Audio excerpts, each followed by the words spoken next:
Hey, hello guys, how we doing here, folks? It's Charlie here from Service Please. Lovely to see you all. Now, today we have one half of a duo that is All About. These are specialists in kombucha, live soda. Got some new products coming that are actually probiotic, work with your biome, work with your body, work with your also general kind of wellness and the holistic approach to treating yourself and your drinks. So I wanted to introduce the Kegs, aka Emmett. Kegs is what he's mainly known as. Who's one half of All About Kombucha. The other half, Keith, is not with us today. He's back at the brewery brewing it up. Nice to see you, Kegs. How are you? What's the crack? You well? Man, I'm good, man. Thanks for having me on. It's great to have you down. Yeah, man, it's good to be here. How's the trip down from Galway? It's good, but still wet and wild down here, so it's reminds me of home. So A little bit home. I feel at home today, but no, yeah, all is well. I was up in Dublin yesterday. We were doing a bit of a marketing meetup. So yeah, two birds, one stone. Get down to see you and your lovely face and talk a bit of shit. Talk a bit of shit, indeed. You know, how is that then going from being like a small producer, right, to now you're kind of scaling up into bigger stuff where you've got like new product development person coming on. You've the marketing team. How do you find that transformation from, it was originally like it was you and Keith, correct? Right.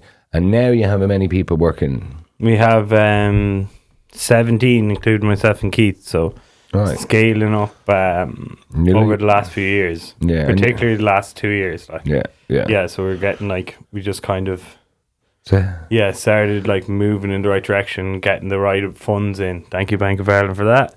And just realizing that whole old age thing that's how important cash flow is. Yes. Whereas you don't realize it until you actually have good cash flow. You're like, oh, I get this now.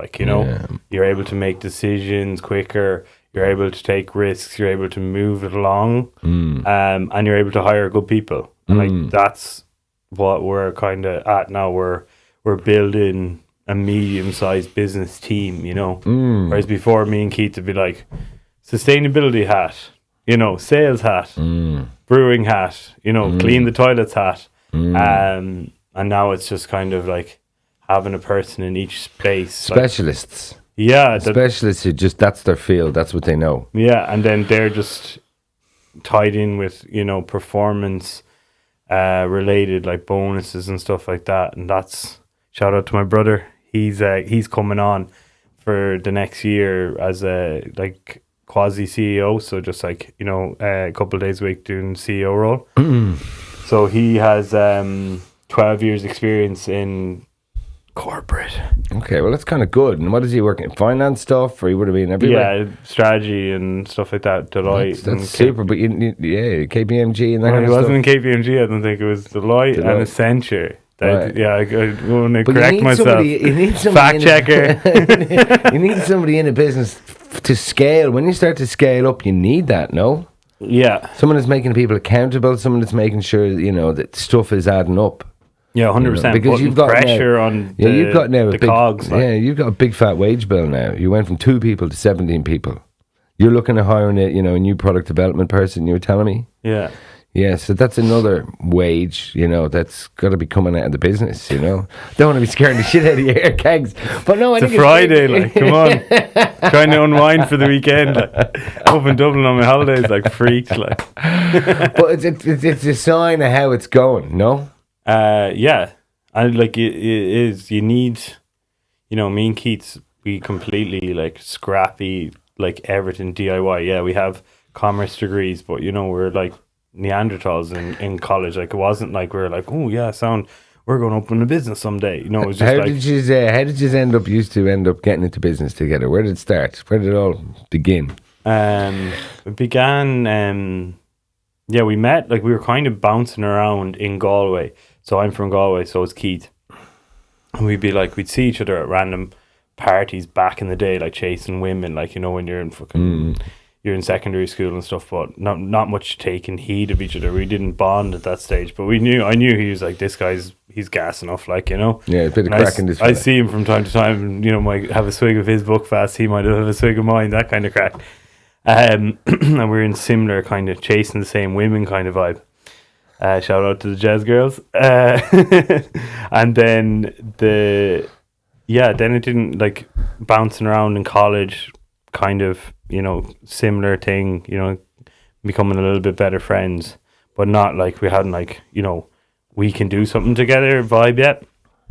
And then at the end of college, I was disenfranchised by, like, the system, college.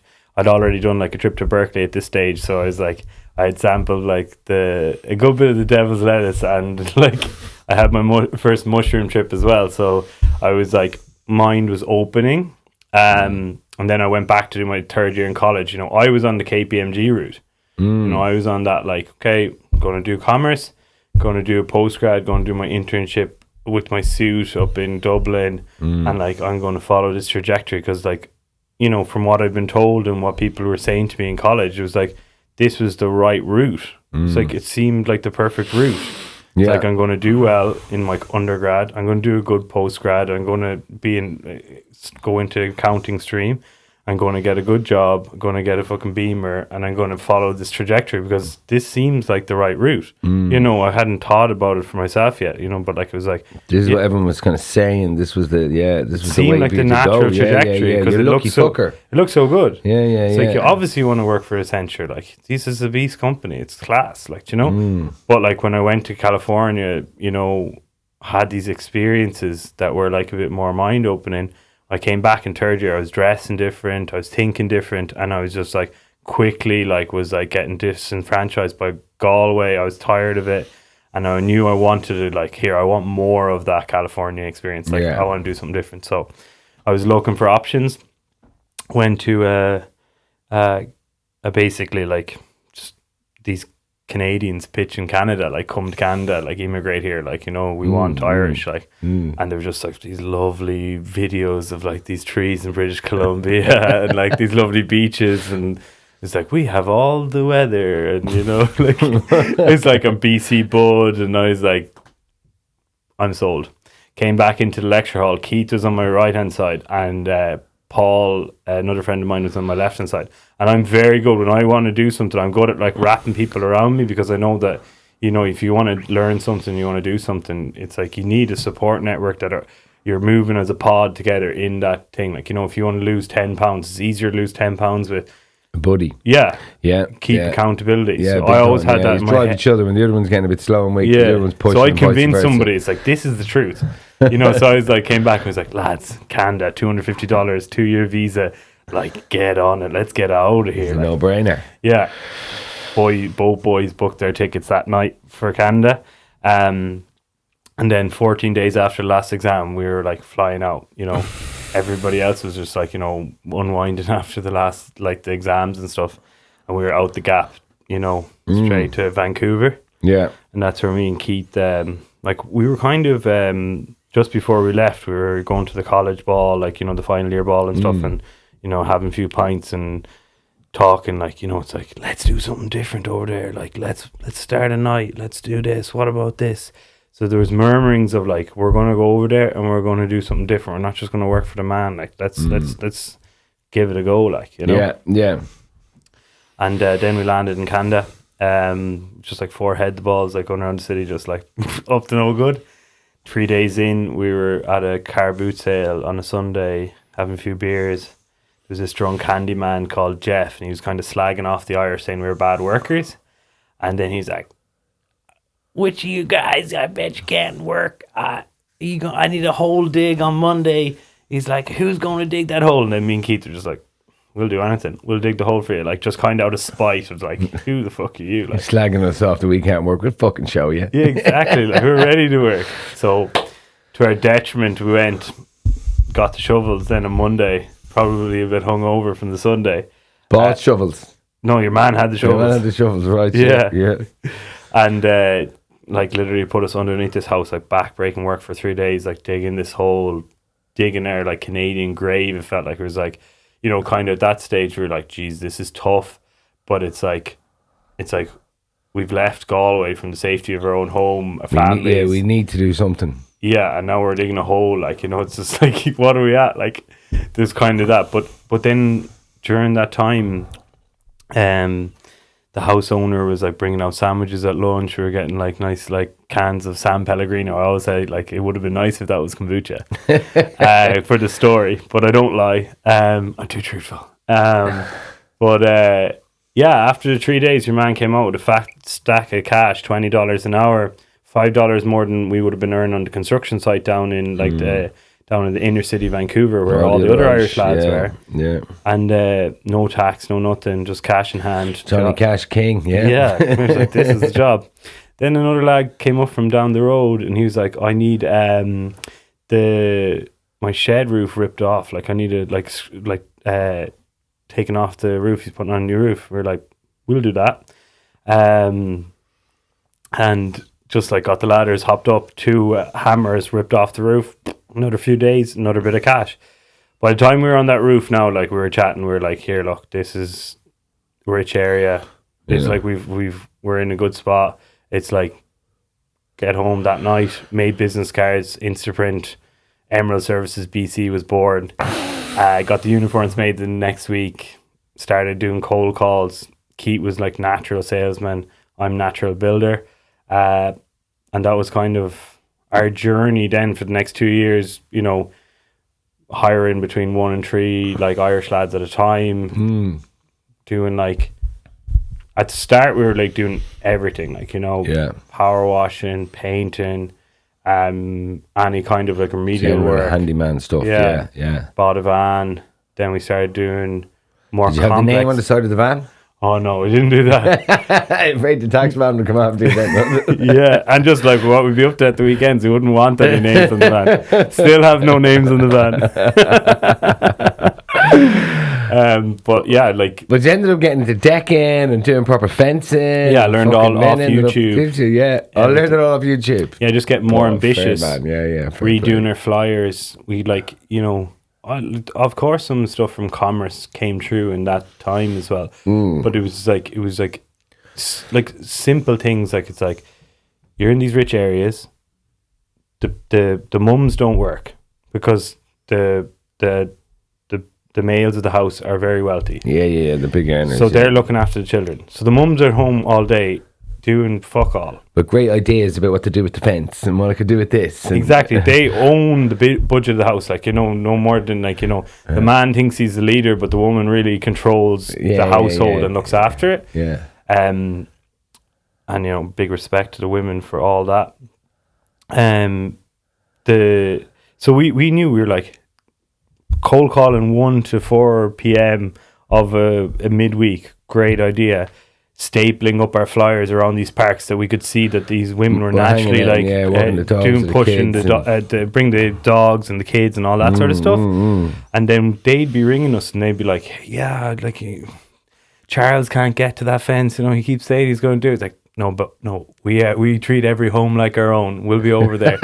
And we just spin over and be like, what's the crack? How are we doing? Yeah, we're, you know, and we'd reference, oh yeah, we're down in this house and we're on this there street. With John McGuire or whatever it is. Yeah. Oh, you know John? Yeah, he's a great guy. Yeah. And then it's just like that was it. Like we'd build a fence, then we'd take a week off, just go hitchhiking, doing festivals, proper adventures out into the BC, like wild and stuff. So it was a combination. The price changed from $20 an hour, I'd say, did it? Oh yeah, yeah, of course. Well, like then like people told us like it's like you shouldn't be doing hourly. Yeah, why are you so cheap? Do it for a job. Yeah. So then we learned how to like quote jobs. Yeah, and we just like just learn all this shit on the fly.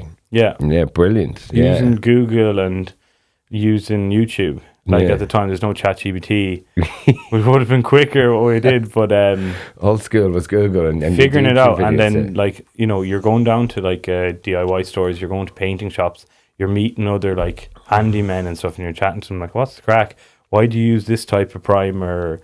You know, why do you use this paintbrush?" And you know, we'd end up doing like mixers for other handymen and stuff as well. So we were learning, like, you know, with a bit of guidance from them as well. So it was kind of, you know, from all different sides. And by the time we left, we were doing, like I was saying to you, Les, the kitchen resprays. Shout out to Dev. I'm sorry for stealing your idea. The kitchen race was the no-brainer. Tell us how that came about. Yeah, so we were working like during the winter, like things might die down a bit, so we take on a little bit of work here and there. We had tools, we had a van. You know, people are kind of like contract us in to do auto work for them, or maybe transport or whatever. Like we do anything. And we started working for this girl called Deb, and she was basically taking doors off kitchens and getting them sanded down by a Chinese book over in East Vancouver, and getting them resprayed with lacquer, bringing them back, putting on nice like fancy doorknobs, and charging obscene money for it. Like the markup on these was ridiculous. Like, so like that was like clean work. You're inside, and it's high paying. Like, So we did a handful of them, and we did probably like 5 of them. But like by the time we were getting to that stage, it was like, time's up, boys.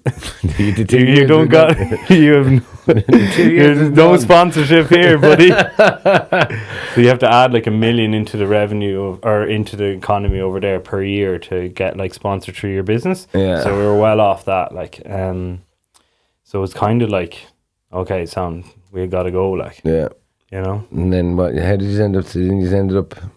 I like the story about how you ended up leaving. Yeah. So like, so it was just kind of like, you know, at the end it was like, okay, that was a good run. You know, it had the ups and downs. It wasn't all perfect over. There was stress. There's, you know. Yeah, you're running your own business. It would have been times you might have been tight for cash, you know. No, you know what I mean? No support. Fuck, we've been at the festival too long, blew a load of money. We ain't got any jobs coming in.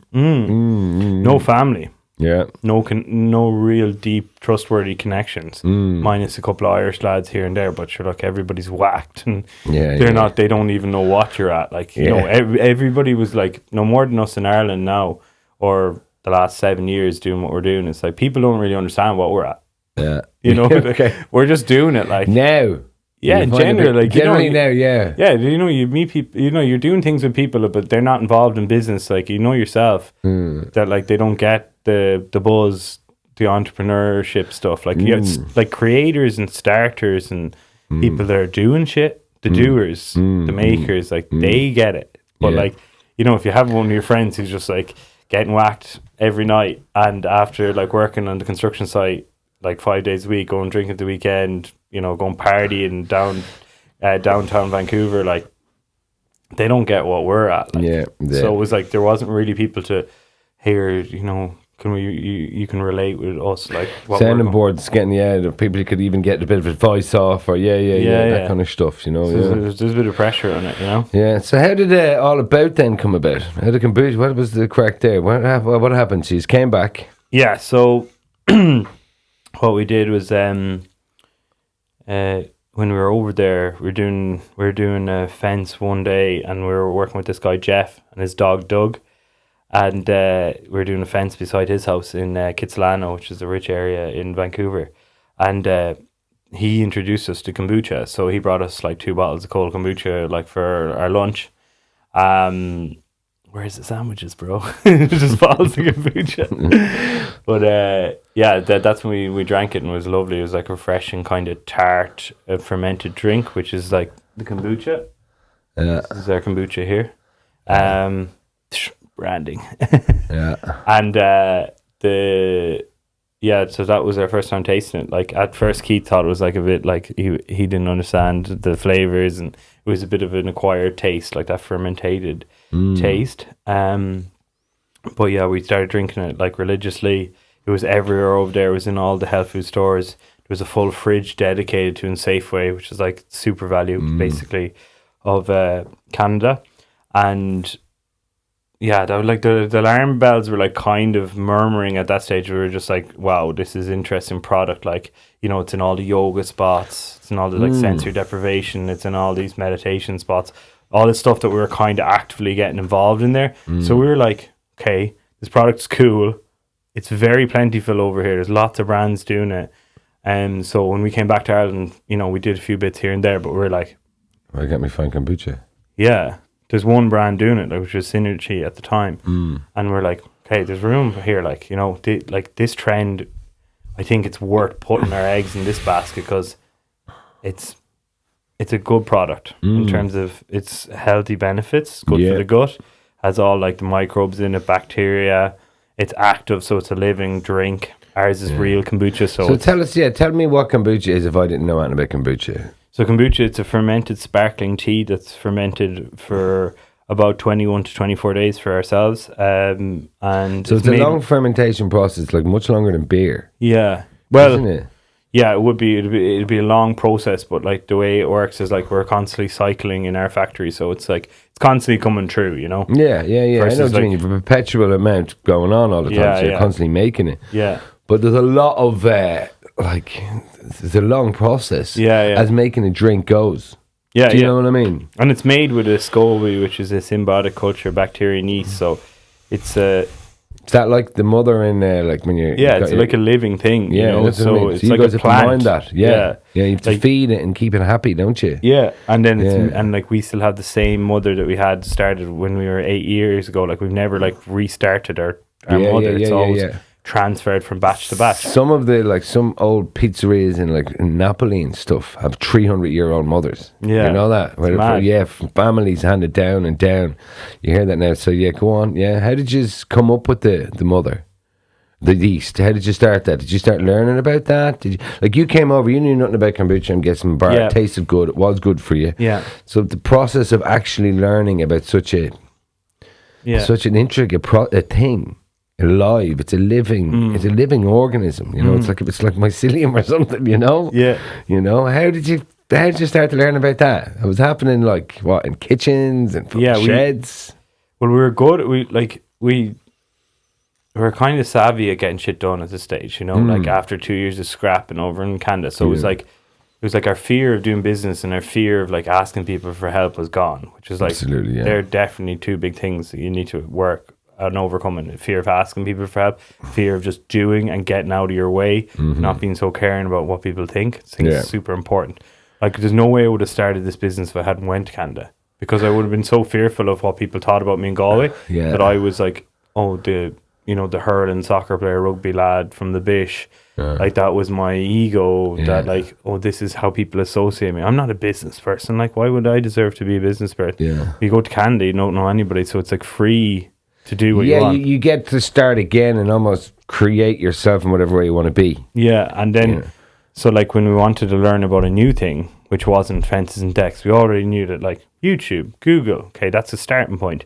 Instagram, we reached out to 120 kombucha companies across the globe that were like small microbreweries that were up and coming, and we sent them on a survey and saying, hey, we're just two young Irish boys that are trying to start a kombucha company, you know, we're no worry for you, like, you know. We're not big fucking can you help us out? Secrets. Would you fill in our survey?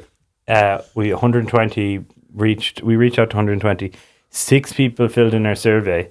So it was like persistence. One person was just kept firing messages back to us, and it was like he was like almost weird at times.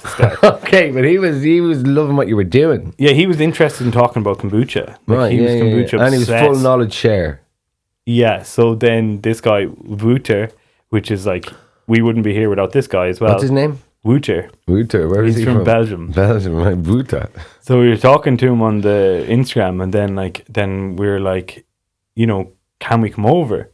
Within 3 weeks of contacting him, we were in his kitchen, and we stayed with him for 3 days, and he basically brought us to his work every day, and he basically laid out the whole thing for us in terms of, he was at a small scale too, like, you know, more professional than we were, but still like, you know, doing like, you know, maybe less than 1,000 bottles a week.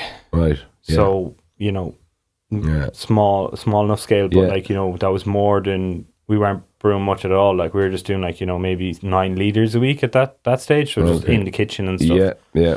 We went over there and then we just like really just like sucked it all in. And then we went back and we were like, okay, we have a starting point now of like kind of how to do it on a small scale.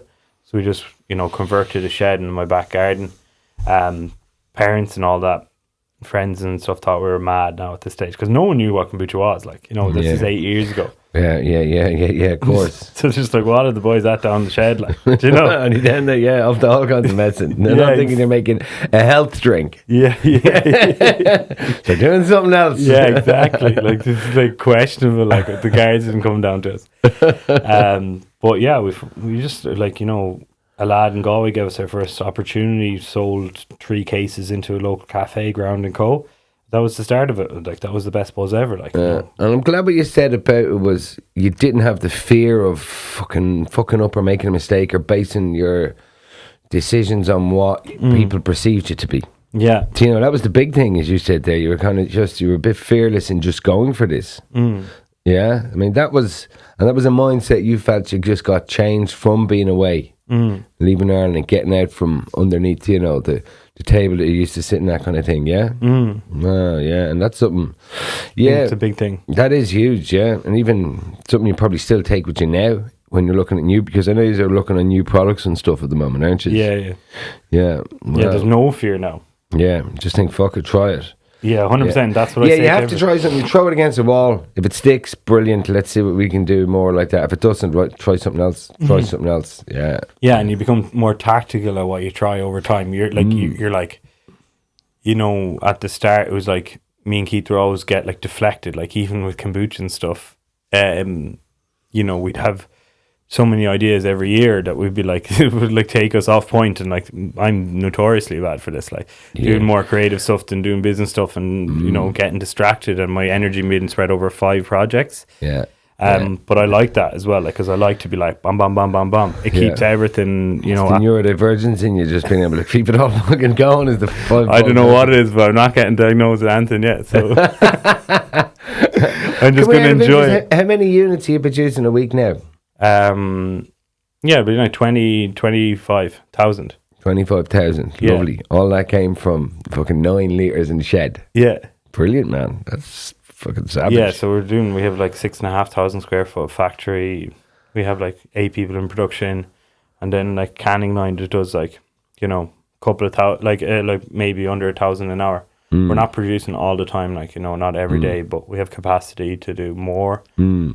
And how did you find getting from scaling, like getting into, you started off with that place, Ground & Co. Was it there gave you your first chance? Obviously, you're still selling kombucha into them, I'm guessing, are you? Yeah. That was like, there's a really good story here. Like, okay, tell us that. What was that? Like, so we were like looking around and seeing like what's going on with the food business in Ireland. You have the Grow with Aldi, you have like the little Kickstarter, you have like the Food Academy with SuperValu. We were kind of like, where will we enter our product? You know, to get an incubator, to get like, you know, on shelf and stuff. And we kind of said we felt we were ready at that stage, so we, you know, got a few bottles, shipped them down to Aldi for the Grow with Aldi, and got a letter back saying, love it. We'd like 8 pallets of this in 3 months' time. The boys didn't even know that we were in a tiny little shed. Like, right. You're serious? Yeah. We want 8 pallets. 8 pallets. She's went, yay, fuck! Yeah. At the same time. Basically. Yeah, just like, I was like, fuck. I was like, just went up to the owl lad and I was like, Jesus, look at this. And he's like, wow, okay, Sam, what are you going to do? We're like, we got to do it. Like, you know, we got to figure this out. So he got on to his super value buddy, and there was basically a discontinued like hole that was meant to be a shop unit, recession, you know, something flop underneath the super value local to us, and there was no windows, no nothing. Basically, we're getting back into another hole. Like, it wasn't the Vancouver hole, but it was the Irish hole. Yeah. And then we just like got in there, kitted the place out. Did a lot of the electrics and everything ourselves, and no money. We just got like secondhand cold rooms, blah blah blah, and just tried to scale up the batches, and just like you had to spend a lot of dollar there on new equipment, obviously. Not really. No, a bit, but like, you know, just really like rudimentary, like getting it done, repurposing stuff a lot. Yeah, secondhand, done deal, all that sort of stuff. Yeah, it's been crafty, very crafty. Nice. Using. Yeah, I'll tell you, like, we got a bit of extra cash in, but I'll tell that story in a second. But anyway, we got it done. Didn't even have electric in the building at that stage. We had an extension cord coming over from another unit, and that was like powering our lights and our heaters and stuff like that. It was, but we got the 8 pallets out to them, and it was like one of the highest selling products of that category of 26 products, and we won the entire thing. Wow. Yeah, we won a year's contract with Aldi in year 2, and then then it was like 3 pallets a week. And you're like, hang on, it took us 3 months to do that. Yeah. Yeah. But like, it was like that thing is just like, you know. That's when you knew. Is that when you knew it was going to work? Pressure to, you know, you have an exam, you only study the night before the exam. Yeah. You know, but like if you, like, it's, you get all the work done in the 3 days before the exam. Yeah. You don't bother doing that in 2 weeks. You're in the bar, like, you know, whatever. Like, yeah, but like, you get it done. You haven't got the fear yet. You need the fear to motivate you. I found with exams and stuff, and it was and that was it. We had fear. Yeah, and then we had fear is a motivator, like and you just tackled it. Yeah, good then fear, because fear can be a good thing too. Yeah, a bit of pressure, a bit of anxiety. Yeah, a bit of make you move, make you get up in the morning. We need to go after this, you know. Yeah, and then we had demand. Yeah. So then we had like employees. Right. Then we had like proper, like, how do we make this line better? How do we put on the labels quicker? How is the process? Yeah. Then we had, like, you know, getting people in the grants, like, let's make this more efficient. How do we deal with hiring? All this kind of stuff that started happening. Yeah, you need to deal with HR, you need to deal with finance. Yeah, all that sort of stuff, you know. But it was like great. We were making tons of money in year 2. Like, it was like ridiculous money. We were paying ourselves a sick wage, like, and it took like 5 whole years after that to get back to that same wage. Yeah, because it was just like we were balling. Like, it was like we were balling. It was like the best thing ever, and people knew in the food industry that it was like winning Willy Wonka's golden ticket. Like, we winning that competition. Yeah, because it just launched you. Yeah, it's just unreal. When I met you, was that pre that or post that? I think it was pre that. Or was kombucha just starting then? Yeah, that was pre it. It was pre it, wasn't it? Body and Soul, 2018. Was it 18? I thought it was even earlier. I know, I think it was. I was thinking last night when it was. Was it 18? Yeah. Yeah. I remember seeing your wild face in a mosh pit, like, at who was it, Kneecap. Yes. You were moshing right. a Kneecap. Yeah, Kneecap. Because I met you just earlier on that day, and then... We met you that day in the car park. Yeah. You were in the van, and I was walking through the car park somewhere else. That's when I first met you. Yeah. And I was talking to you, and you went, "Hey, how you doing?" And I said, "Well, what's the crack?" You went, "You look like an interesting fella." I said, "So do you guys." I said, "I think you tried to give me kombucha. You tried to give me something to drink. I don't know." But we ended up sitting down and talking for a couple of hours. Yeah. I remember I was going somewhere, and I didn't get to where I was going to see somebody. And then I met you at Kneecap in 2018. Nobody fucking knew Kneecap then either. Yeah. Remember that? Yeah, that's when it was, 18. That was the same day. Yeah, no. Then I met you then later on with Dan Bracken, because I wasn't really that familiar with Dan Bracken, but like I sorted him out with something that wasn't kombucha.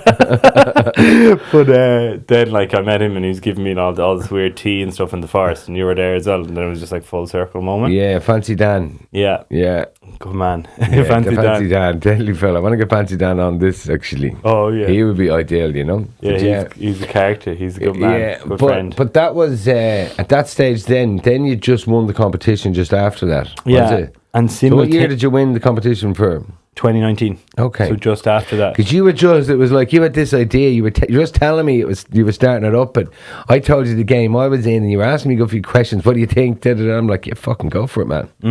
I know nothing about kombucha, by the way. I was saying that to you. You're like, oh, it's the best stuff ever. You feel brilliant. Do you know about your biome? I'm like, no. How's your shit? I'm like, what do you mean? Your stools. Oh, okay. About half an hour ago we're discussing my stills. Yeah, you know it's going to be a long relationship.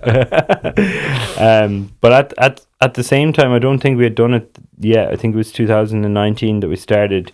Like, we weren't making enough cash from this. Like, you know, it was like before Aldi. It was just slightly before Aldi, but we started up an avocado food stall. Right, yeah. Have a nice day. And that was like a way of bringing money into the business, because we kind of acknowledged that the kombucha, like, your margin on this is very low. So if you're only selling like 200 units a week, it's like, how are you going to get cash into the business to invest in it? And, you know, avocado sandwiches at the time were rife. Like, you know, it's like every bougie cafe up and down the country was like avocado on toast, you know, with the eggs and stuff. It was just really big. Yeah. And it was very popular. So we started doing that, like, as a food stall, quickly, like, pretty much along the same times as, like, doing our first brews, like. And, yeah, that took off. Like, so that was my first taste of, like, working behind the scenes at the Irish festivals, like. Yeah, because you were doing the avocado stuff, weren't you? Yeah, have a nice day. Yeah, have a nice day. Yeah, love the quirky names you always come up with, kegs. You know. Yeah. Is that you or is that Keith? It's a mix and match. Okay, be both is. Yeah. Yeah. Just smash it out and come up with, you know. Yeah, so, literally smashing. So what do you do to come up with this stuff? Say like that creativity. Do you go off somewhere? Do you sit in an office? Do you, you know, what do you normally do to go and just, you know, spend some time to come up with even everything down to, you know, your whole branding of your product to at the moment you're working on some new products which you can or can't tell me about. I don't know what this is, you know. So what do you guys do to keep, you've gone from the 2 years to being 17 of yous. How do you keep it to the core values? Yeah, well, like, values is a big part of our business. Because I love that. One of the first things on your website about values is be sound. Yeah. It's be sound, you know. That's number one. Yeah, number one is just be sound. Yeah, be sound to ourselves, be sound to our team, you know, be sound to the suppliers, customers, everything. And, like, yeah, be sound has, like, I always say it's just two sides to it. You know, be sound to everybody you're interacting with, but don't be a pushover either. Yeah. And, like, if someone's not being sound to you, acknowledge that and be like, here, bud, we're not doing business with you. Good luck. Have you told people you're not doing business with them? Yeah, we measure a lot of decisions through the be sound, like, medium. Okay, tell me more about this. I want to know about this. So, like, it's like, is this a sound decision, what we're doing here? Yeah. You know, like, let's say if you're deciding, you know, someone's just being a cunt, like a distributor or something. It's just like, this isn't the energy I want to be dealing with. You know, you come off the phone and stuff. You're just like, nah, like that's not worth it. Like, let's just go away from this. We'll figure it out. We'll get money from a different place. We'll get it through a different channel or something like that. Because the big supermarket chains that you're talking about are notorious for not being sound.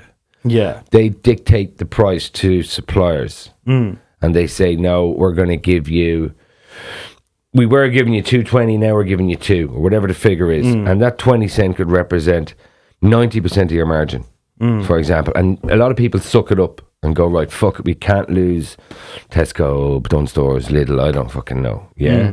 Do you guys, have you had that where they're trying to grind you a bit? And they're not being sound? A little bit, but like that, like, yeah, like I'd say in that space, it's like, that space is that. You know, do you want to enter that space or not? Because you know that's what it's going to be like. Yeah, it's pretty... So it's like, when people aren't like that in that space, it's like, it's not a new thing. No, that's... Versus, like, if I'm working with a distributor and he's just being, like, a dickhead, you know, that's not how that space should be. But the space of, like, undercutting everybody on margin for retail, like, that's the way it is. Yeah. So it's like, I wouldn't say it's them not being sound, it's them doing their job, like, you know? Yeah. But if someone's going, yeah, like, we've had, like, you know, interactions with bad people and stuff, it's like, but it, yeah, I suppose that's kind of like a thing to think about. It's like, are you being sound to yourself by letting yourself just, like, go out of business because, like, you're interacting with these people and you're like, oh no, we can't deal with that person. But then everybody in your business doesn't have a job anymore. So it's like, you have to wake up all the different things. Like, are you being sound by continuing with this relationship, you know? So it's like, it's very deep in terms of the thought process of it. But it, like, you know, how I interact with people, like, if I get someone in for a trial, I always pay them. Yes. And I always by law, you have to, Emmett. Do you? Yes. Well, people, like, back, I didn't know that was a law. That's the law, yeah, I know. A lot of people don't know it. A lot of people don't pay their trials. A lot of people do not pay their trials. We pay trials. You get paid for your trial. You're on minimum for trial, but everyone gets paid for the trial if it's 4 hours, you know, whatever. But yeah, by law, you should be paid for your trial, yeah. Oh. But you guys do, which is abiding by the law, so. Yeah, a lot of places... They don't do it. A lot of places, and especially in hospitality, a lot of places... think that they can get someone in for a trial shift for 4 to 6 hours and they don't have to pay them. Yeah. But I can tell you they do, yeah. because I had this argument with somebody in the hospitality industry, and they were saying to me. So we had a discussion about it, and I was like, so I won a wager. Where I was like, no, you got it. And there was a little bit of a friendly fiver put on it, and we dug into it, and you do. It's in the legislation. It's in the whole. It's one of the things you're probably learning about now is employment law. Yeah, and like Ireland is really good. It's got really stringent employment laws for employees. Do you know? Some people say it's a bit of a nanny statism. But how are you finding that with? Now you're an employer of 17 people, 15 people, not including you and fucking Keith. How are you finding that side of things? Having your HR side of it done up? Do you have somebody in the company that looks after that now? Yeah, I have. I just started kind of that HR department. It's just a person with the extra few roles, Yeah. Prior to that, though, before you got to the scale where you could bring that person in. Yeah, I was. You were doing it, and you were probably just again hiring sound people that weren't really too much of dicks and went, we better get you a contract at some point. Yeah, that kind of stuff. Just And there wasn't somebody coming along banging the drum going, "Where's my contract?" Was there? No. Yeah. No, but I was just sorting it out. I was getting contracts, created a contract with a friend that was into HR. And I was just rolling that contract, changing the name, changing the title. Yeah. And just getting people to sign it because I was like, okay, sound. So this is going to cover us up to a point. Yeah. But now it's we have a HR company that's working with a proper job description in it, and it detailed, and it's all pretty clear for people. And everything is covered, and everybody is certed up and insured. You got your employee handbook? Yeah. Good man, yeah. All that. Health and safety statement and all that. Yeah. Good man, nice. Yeah, we got the HR, it's an outside consulting company that at the start. Begins with P? Yeah. Yeah. Not a fan. No? Yeah. Maybe we should do that again, but yeah. They're expensive. Yeah, they're expensive. Fucking expensive. Yeah. Yeah, and ChatGPT will do everything that they do.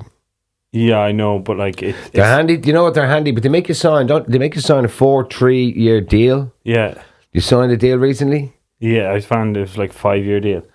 Yeah. But I'm and look, they do everything for you. They're good. They're good in that regard. It's a headache you don't need to deal with. Yeah. And they're just, it's a monthly out, isn't it? Yeah. But it's just cover.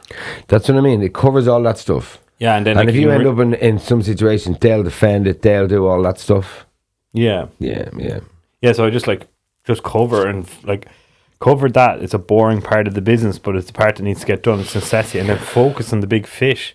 I fully agree, man. Yeah, it's because it's that shit that distracts you from the actual product, the work, what you got into it for. Yeah, and what you're good at. And then somebody who trips over, somebody who's a bit of a dick, and then they're pulling bullshit sickies, and you have to deal with this, and then you're looking back, going, "Oh, did we have that covered?" And you do get people who will play the system and go, "Do you know what? These guys are a bit exposed. I'm going to have a bit of a laugh here because they're fucked." And that's what sick days. Everybody are going up to 10 days next year. 10 days sick pay. Yep. So now it's 5 days at 70% now. It's wow, it went up from 3 to 5. Now it's going up from 5 to 10.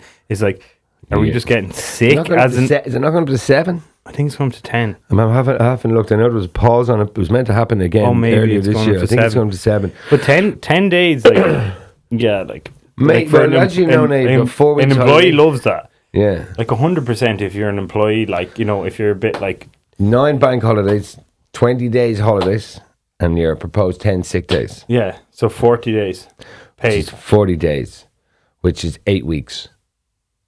Yeah. Paid, which is 2 months. Yeah. It's pretty hard for a small business to take on, isn't it? Do you find that? I find that, where, for any of the small medium business, absorbing these costs on, and then at the end of it, you have to put the price of your kombucha up. Yeah. And, how is it going to Lidl or some of these people saying, lads, look, sorry, this is now, it was X, it's now X plus. Yeah. And your price needs to be going the other way, for me. It needs to be. Yeah. Why? To compete with, with the soda and stuff, the people that are creating this, our competition. The live sodas? Yeah. That's a... What's the difference between this live soda and the kombucha? It's non-fermented. There's no tea in it. it has no caffeine in it, and it is just.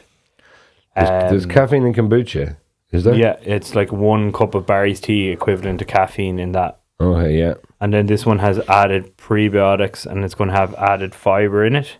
Okay. So yeah, they reckon fiber is like responsible for so much of the serotonin production, so much of your mental health. that good stool. Huh? That good stool. Good stool we talked All about right, in the all field, right. in the body and soul. Yeah. Not sitting down. Full circle stool moments.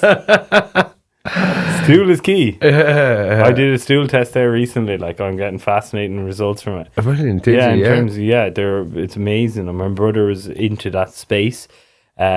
Now, Is that your brother who left? he's into the shit. He's into the shit. Yeah, he's really into the shit now, and he's going to do a year with us. But it's fascinating, the stool, doing the test. Okay, yeah. Because you find out from your microbiome, which is like up our alley. Like, I'm really digging into that now because I have like a bit of microbiome issues. Even with all the kombucha, you'd think I'd be clean as a whistle. Yeah.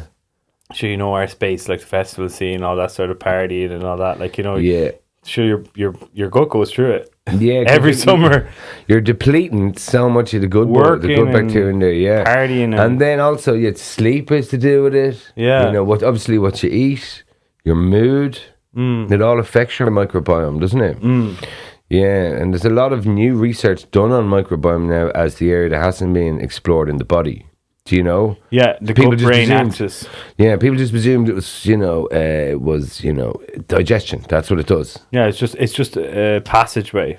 Yeah. But it's much more than a passageway. So the brain, the tissue that, like, I'm not an expert in like gut or microbiome. I just know a few things from our industry. But like, it's not like what we're pitching. We're just pitching like, a healthy alternative product that is like good for your microbiome. But it's like the same tissue in your gut is the same tissue in your brain, and your vagus nerve connects your brain to your gut. Yep. And like, yourself, gut feeling. Like, you go into a room, doesn't feel good, like the vibes are off. You feel that in your gut before your brain. Yeah, there's an instinct of you that something just doesn't feel right here. It's your stomach. Yeah. Butterflies in your stomach. Excitement when you meet somebody, or excitement or fear. Yeah. Feels like, so you feel emotions in your stomach. Yeah. So that really relates to like how you're feeling. So if your gut is off, your emotions are off. Your mental health is off. So there's a huge kind of like movement now towards like having your microbiome in check, having that taken over, like that, like oiled up engine serviced down here would like make you think much more clear, less fatigue, less fog, that kind of stuff. Yeah, big time. Yeah, and I love what you were saying as well about the link between the vagus nerve and your stomach and the whole microbiome on that, and that's the whole parasympathetic nervous system, which has people running around fucking stressed out, like fucking anxious and things, and then how that's as well linked in with, because we were talking about sauna and how that whole cold water contrast therapy or that stuff, because you sauna quite a lot, right? Where do you sauna in Galway? There's one in Silver Strand I go to, and I go to one out in Rinville. Like what are they called? Give the boys a little plug. Power Brothers in Silver Strand. Beautiful sauna, lovely view, and it's hot, which is like very important. And then there's another one, I think it's called Sauna Fiend out in Renville, which is like a lovely lady running that. But yeah, saunas, yourself, they're great for the Irish people.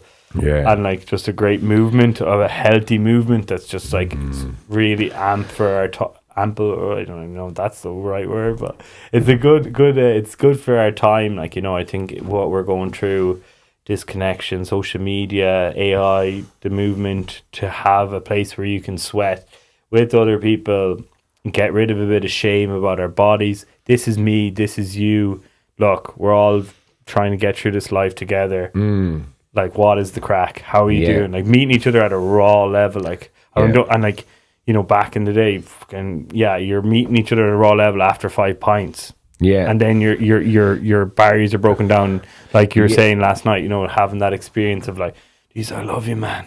What's the fucking story? Yeah. There's like studies to show that it removes inhibitions, it lowers inhibitions. I think it's the sauna, the heat. You know, and you experience that from chatting to people. People are really like chatty and just, you know, we have some great stories about people that are like they made friends and met up with people there and all that, you know. Pretty amazing, you know. Yeah. So it's interesting to see where that will go. Like I have a theory that the sauna is the gateway drug to more connected Ireland and a less shameful Catholic shame, sexual shame. Like I think sauna is the start of it. Like just the tip of the iceberg of what's to come. Yeah. Like I was you were saying that to me last night. Yeah. Like it's like no more than in your sauna beside the Black Bull. The Secret Garden sauna. Secret You were there for the first time last night, yeah. Yeah. It's great. And there's a good crowd in there, a good crowd of like runners from the running club, which is another massive movement at the moment. Connected outdoor experience where people are connecting in real life. Similar to the sauna. But everybody's getting healthier. Everybody's sweating together and connecting up. But like you said, there's breath work. You're doing breath work. This guy Lee is doing it, isn't it? In the Secret Lee Garden. does breath work. Leo does breath work in there as well. Yeah. So it's like you're going to the Anya sauna does and now you see the sign for breath work. You're like, maybe I'll give conscious connected breath work a go. Next minute you're having these mad experiences where you're releasing trauma from stuff you didn't even know that happened to you when you were a young lad or whatever. And it's all started with the sauna. So then when you have them experiences, that starts like an inward journey to like other things, like, you know, it could be psychedelics, it could be meditation, it could be more travel, it could be, fuck it, I don't really like my job and I hate everybody I work with. Let's quit this and move on to something I'm actually passionate about. So like, imagine that on a mass scale. Of everybody getting more healthy, getting more healthy and introspective and more connected, and asking myself the question of, am I happy? Like, it's a simple question. If you ever ask, are you happy? You know, are you happy? You know, are you happy with what you're doing? Are you happy with where you are? Because, you know, people don't stop and ask that question. Do you know? You're too busy doing. Yeah, everyone's too busy in a rush. You know, it's the stop and pause. We're making new merch, and on the back of it, it says the pursuit of the pause. Nice. And that's not the dog pause, that's the slow down, stop pause, you know? Yeah. Which in the beginning, somebody goes like, what? Because whenever you tell people that, you don't see it written down, you think pause like a dog, whatever it is, the way I say it or that. But no, it's just the power of the pause, the pursuit of the pause, you know? Yeah. And I was telling you, like, there's a great book by Rosanna Cooney, Sweat House, has just been published, about ancient Irish sauna culture, which is going back like 10,000 years. The oldest sauna in the world is in Ireland. The oldest, the ruins of one, which was the Chalcollis, which was the sweat house, which they're pretty amazing, you know, because we have this going back to pre-Christian times, you know, like the megalithic period. They were using sweat houses or Chalcollises. I find it fascinating. There's a really good paper by Katie Kearns. She was in UCD, I think she's on a PhD on it, you know. You'll find it online. It's like 5, 6, 7 pager. Well worth a read, man. I'll send it to you, actually. Yeah, do. I was just going to ask you. Yeah, you're reading my mind now. It's like the studio is getting to me. No. So come here, tell me this. What big change do you see, right? Out there and in there. So in yourself, big change you see in the last, you know, since the kombucha journey, since the coming back from Canada. You know, this is a question about, we talked about the change in industry and people are getting healthy and eating, you know. But, you know, change in service industry, the change in the way people are interacting, or the change in yourself. Kegs, what do you think? Okay, that's a loaded question. I think we need to split that up into like at least 2 questions. It is kind of 2 questions. It is 2 So changing myself or changing the service industry? Changing yourself, changing the service industry and changing yourself in whatever order you like. How I'm servicing myself. Well, we know that's from sauna. Change for myself from... it's like changing all the time, you know. A part of one of our values is self-actualization, like practice self-actualization, which is a random business value because it's like such an esoteric personality value, you know. Yeah, this is your business plan, isn't it? This is what I mean, isn't it? It's one of your values. Yes. Yeah, it's on our website. Yeah, I know, like the B sound. Yeah, which is a core element you decide when you're dealing with people. I love the fact that you actually that's part of your decision-making business process. I think that's fucking deadly. Yeah, no. Thanks very much. But like that. The practice self-actualization is like how it relates is like me and Keith, like we connected over like, you know, podcasts, exploring things. We started yoga when we were over there doing a bit of yoga, doing a bit of meditation, sensory deprivation, exploring psychedelics, just going on mad adventures and just pushing the mind. So that was like self-actualization for me, is just the pursuit of like, you know, becoming your best self. Like it's Maslow's hierarchy of needs, you know, that tiered pyramid, you know, start off with like food and shelter, and you work your way up relationships to like more esoteric, you know, working with the mind and stuff like that. And then how Maslow was quite involved in, you know this, don't you? In saunas. no. In you know, Maslow's hierarchy of needs is always seen as an economic kind of a model. Yeah. But it wasn't really. He was more on about mind and wellness and mindset. Yeah. You know, and perspective. You know. Anyway, we're going on randoms here, but go on. Sorry, I interrupted you. Yeah, the top of that is self-actualization. Yeah. I don't know if it's perfectly related to that value system, but what I say to like the staff, how that relates to the staff, is like, I want people to become self-actualized. I don't want people to stay with me forever. I'm not like a super value owner where like you don't tell them only up in 2 weeks. You're like, well, I'm actually bugging on to Australia and I'm not going to be here anymore. I'll give you my 2 weeks notice. Good luck. Like, I want people, like, I want to know where people are going, what their passion is, where their trajectory. Encouraging them to fuck off to Australia in 6 months. Yeah, I'm like, or Canada or whatever. Yeah. Yeah, like I was chatting to one of the girls in marketing there when we were going up to the Dublin. She's saying, oh yeah, I'd love to New Zealand. I'd love to go there. And I'm not like, in my mind, I'm like, oh yeah, like this one's great. And it'd be tough to lose it. But I'm like, look, you're young. Go for it. Like, absolutely. Have an adventure. Absolutely. And you know what they'll do? This we do this. There's a few of the crew that used to work in the Boulder and now in Oz, and some of them went to Canada and they've come back. One lad has just come back, Pinto, Connor Petney. He's been in Canada for 4 years. Didn't want him to leave 4 years ago, but was encouraging him. He was like 22, he finished university. I was like, Penny, you need to go. You'll have the best time. Great fucking barman. Trained, you know, you're really good. And he's just come back to Ireland and he's just jumped into the crew there. So it's brilliant. And he's come back and he's, you know, he's 4 years after being living by himself, not at home with mum and dad. Yeah. And he's a much better human. He's a much better, you know, he's a leader now with the younglings we have in there. And that's what you might get at that person that's going to go to Canada. Yeah, and I get that already. Like, and they'll want to come back and work for you because they'll be like, those lads sound. Yeah, exactly. If you're coming back, you've done your stint in Australia, you're coming back, you don't know what to do. It's like, just jump into the brewery. Now, like you said, there's people that come back and then they have a loyalty to the brand as well. So, and they've changed. So it's like, maybe they're not best on the floor anymore. Maybe they're best in sales. Maybe they're doing something else, you know? So it comes full circle. But like, it's encouraging the staff to like try and realize their dreams. And I did like, I seen the happy pair model, like, and I kind of was influenced by this model because I met a lot of great creatives that had went through the happy pair system. You know, back when it was very small scale, they had their cafe and they might have had like a, you know, a little prep kitchen, or, you know, they're just doing their thing.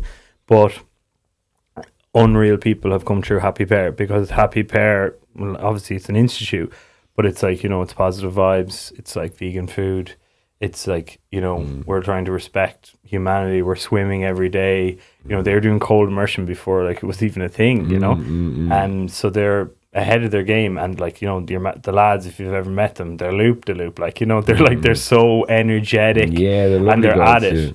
But like, I heard from there that it was like a family vibe. They were encouraging their staff to, like, you know, to do their thing, to research different things and like follow their dreams. And I just thought that was a great concept, because anybody I'd worked up on to this point was not doing that, because they don't want to lose good staff. So they want to encourage you to look outside the box. And that's why, like, you know, KPMG, Accenture and all them benefits, staff parties, cars, this stuff will keep you in. The ladder, it's always like, next year you're going to get this bonus. And it's just like, why would you leave now? Like, you know, people don't understand. Why would you leave now? Like, you know, next year you're going to get another 10 grand. And it's not like... And it's a merry-go-round. But they're not asking their staff, like, what's your hopes and dreams? No, they're not. No, they don't care. You know? They don't care. Yeah. No, they just want to make money. Yeah, they want them to work longer hours on the same salary, basically. Yeah, take that home. We'll give you a nice laptop. You can work at home from that. You need a better phone. You can work in the train. Yeah. You know? How many screens do you need in your work from home office? Different ethic, yeah. And like, it works, because like I can see that, like, people come back to us, like, and people like have like, I hear from other people that people like, saying behind their backs that they did respect the time with us, and it's not like everything's perfect. No, of course it's not. But when new people come to join the team, it's a happy house to go into. Yeah, that's a big thing. It's easy for hiring. And if you're hiring somebody, people are telling people about it that they want to bring in, because they're going, you want to work here. It's a good place to work. It's a good place, and you get better. You get better brain power that way.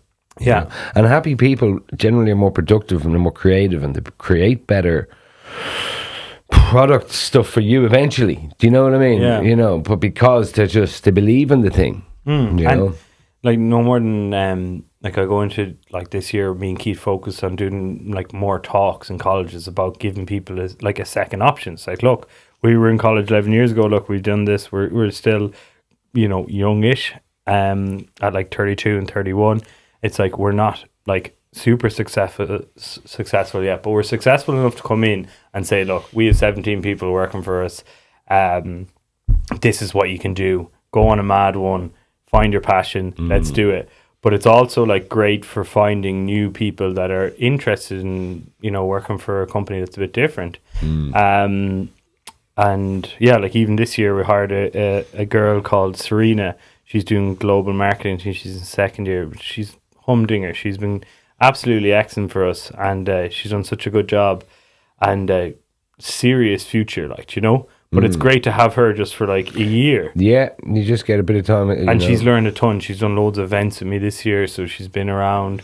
Did I meet her at Yoga Picnic? Yeah. I think I remember the girl. Yeah. She's great lovely. Yeah, great attitude. Yeah, real positive head in her. Yeah, really nice vibe off her. So there's people like that. You can get them for like 6 months, a year, and then they're going off and they'll do their own thing or whatever. But like, and it's lovely that you're going to be part of their story in wherever they're going to go and whatever trajectory they go on, kind of thing. And who knows where we meet her in the future? She'll have her own business. Like, then next minute you're doing business with each other because you already trust each other and you know each other. Yeah. So why wouldn't you collaborate again? Yeah. Long-term game. Absolutely, man. You know what I mean? Because you don't know what's coming around the corner. Yeah, exactly. As my mother says, it's a long road. A wandering Charlie, like it's down a long the road hill. that has no turn. What's the crack? No turn, 7 years later. That's it. Yeah, that's right. Every match. Yeah, exactly. Savage, And then, what would you say is a service experience that you've had, Kegs, that has been pretty great? That's a broad question. Yeah, something that's above and beyond, stood out. Why? An experience. I think I have two that would be coming to mind. I really rate the Sprout lads. Sprout, the salad company. Yeah. I think I don't know what they're doing a lot, but just in terms of like brand service, like what they do. A lot over the west, don't they? No, there's mostly in Dublin. Is it? Yeah. Yeah, they're opening ones in like different places now. Like they just opened one in Cork and stuff. But your man Jack and I forget the other guy's name, but they're sound. But like just very efficient. Like their queuing system. Like they're like getting your salad. It's really quick. It's quicker than Subway. Yeah, it's smooth. But the quality of the product is like 20 or 30 times better than Subway. Absolutely, with Subway's muck. Sorry. Yeah, but it's like Subway's been a company that's been around for generations through America and stuff like. Yeah. And they've perfected their systems. But like Sprout was probably as efficient as them. They're an Irish company, 65 employees. No, actually, they have like 250 employees, and they have like 12 locations now. I think they're fairly profitable. I'm not sure, but it's just like, they've proven something where this is like, there's fast, efficient, profitable food for the masses, and healthy. It can be, and it's healthy. It's good for you. Yeah, it's fresh. You could eat that every day and you'd lose weight. Yeah. Yeah, and it has all of the markers that you want for, as you said, if you want to be healthy. And this bullshit of, and it is for modern life where people don't have time to wait and queue, So yeah, because it's one of the quickest things that I've gotten. Yeah, things are like that, So that would be a good food service experience. I think they're nailing it, and I think they're like an example of what the future could be in terms of in food service takeaway kind of healthy stuff. And that's where it's going, is grab and go. Yeah, 100%. That's what the market's going, grab and go. Like even what we're doing then, in the Bean Hive, it's grab and go. Yeah. And people want to grab it and literally go. Yeah, it's like with the coffee docks and stuff like that, and there's more kind of drive-through coffees. Like it's 100% grab and go. And then the other one is just like for, I think like product and like designed menu and just vibes is like Kai in Galway. Kai. Yeah, Jess Murphy, her project. Yeah, Kai. That's not the food place, the restaurant. Yeah, is it? the restaurant. Do you know it? I tell you, why do I know that? Yes, I do. You'd know it. Like you've probably been there. Like Yeah, the small little restaurant is an old converted. KAI, isn't it? Yeah, Yeah. new, like they do new menu nearly every. I think it's practically like every second day they have a new menu. Oh, yeah. And there's just like tight little kitchen, really efficient, superb service, quality food, like, you know, at it for like multiple years, and you know, just every day like solid trade. Yeah.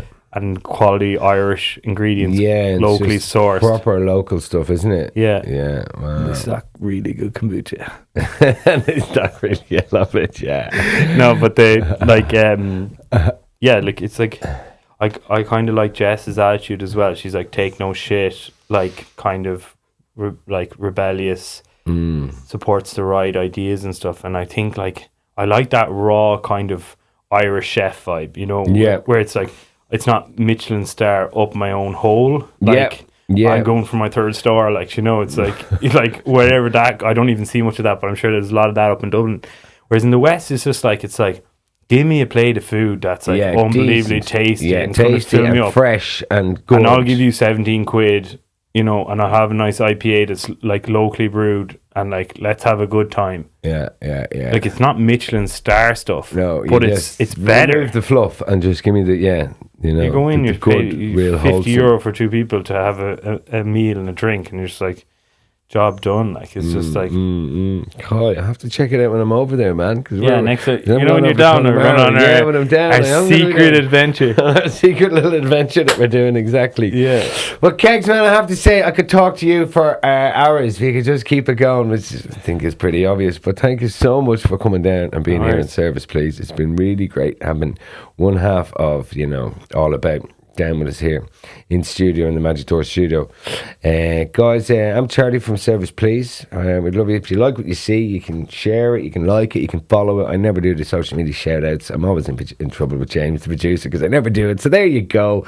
Please do. It's been brilliant talking to you, Kegs. Thanks for coming down. All right. Take care. Thanks very much. Nice.